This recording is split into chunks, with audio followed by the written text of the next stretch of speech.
Hello, Ronald Williams. My name is Junior, and this is Azrielle. We are your host for this interview today.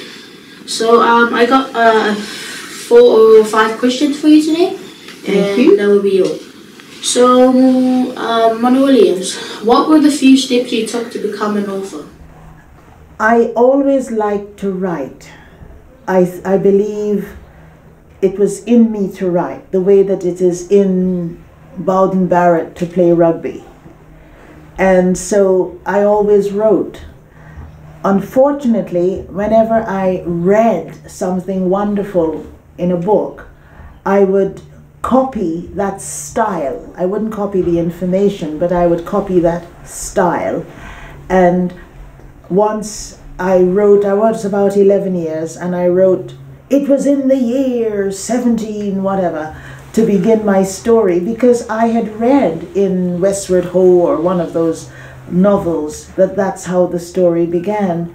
And unfortunately, I had a headmaster who said to me, you copied that. Well, I copied the style, but I hadn't copied the actual words.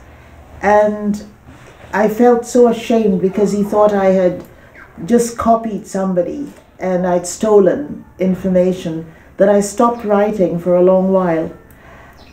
I went to high school and I read a lot. And then the last year I was in high school, I was about 18 years old, I just had to write. It burst out of me. And I wrote and wrote and wrote. And I won the prize that year, the high school prize for essay writing. And after that, I decided I will always write, I will always read, and I will always use many of the ideas. So that's it. I have to write the way that Richie McCaw has to play rugby. So, in your childhood, were you the best writer in your class? No. In my childhood, I was not a confident person at all, and I didn't grow up at home. I grew up going to many families because education was so important that my mother sent me away when I was 7 to live with one family, and then I lived with another one and another one and another one. So I lived in 13 different homes in 14 years. I never had a problem. I never had police problem or any other problem. But these were the circumstances. I had to be put with families so that I could learn, go to a good primary school and go to a good secondary school, because at home education is very expensive and high schools are not free and they're not compulsory. So because I changed a lot from one school to another school to different friends, it affected how I wrote, it affected how I learned. So I was never top of my class, but I always was in the top 10. Each class had 30 children, and in every subject I was within the number 1 to number 10. But in terms of English, I was often either the first or second in class. And the last year I was there, I came out as the top student in English. One more question from me. Do you have a favorite sport? I think I like tennis because I can play tennis. You just need a ball and another person to play against. And I like cricket because I grew up in South America, but we play cricket with the Caribbean, the West Indies team. And one of the greatest cricketers from the West Indies was a man called Clive Lloyd. He's from my home country. So every time the West Indies play anybody at all in the whole world, I always make sure I find out where they're playing and what's the score. So cricket is one of my loves, but if I had to do a sport, it would either be tennis, or because I love horses, I don't love any other sort of animal, but I love horses, it would be equestrian events. Do you have a favorite book that you wrote?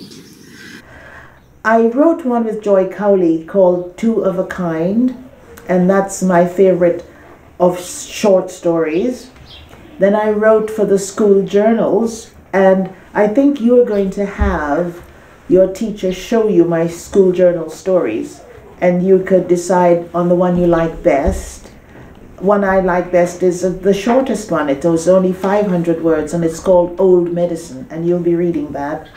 And I wrote also a memoir, which is remembering my life from the time I was very young to the time I was 17. And that's my favorite memoir. And it's called Bishops, because I went to Bishops High School for Girls. So those are my favorites that I've written. Who inspired you when you were young? I think my great-grandmother was my greatest inspiration. She was a washerwoman. She's highly intelligent. She was also a farmer. So we always had food, and that is different from other families, because if you don't have enough food and you have just a slight illness, you would die because you're malnourished, you have malnutrition. But in our family, there was never a single death. And my great-grandmother also was very religious, so she would tell me the stories of the Bible all the time, of Joshua fighting the Battle of Jericho, or David and Goliath, or Noah and the Ark, or all those lovely Bible stories. And I think of all the people in my entire life, she's the one who's inspired me most. My grandmother used to read me the Bible too. My favourite story was The Valley of the Dry Bones. Oh, and God says to to this prophet, I will put flesh on these bones. The Valley of the Dry Bones. Wonderful, thank you. And I'd like to say how wonderful it was today for me to have the honor of meeting your rugby great. Her name is Aldora Aitunu, and I saw her on television, often just barreling through, and nobody could stop her. She'd get that ball and she'd push them aside and she'd go on and score.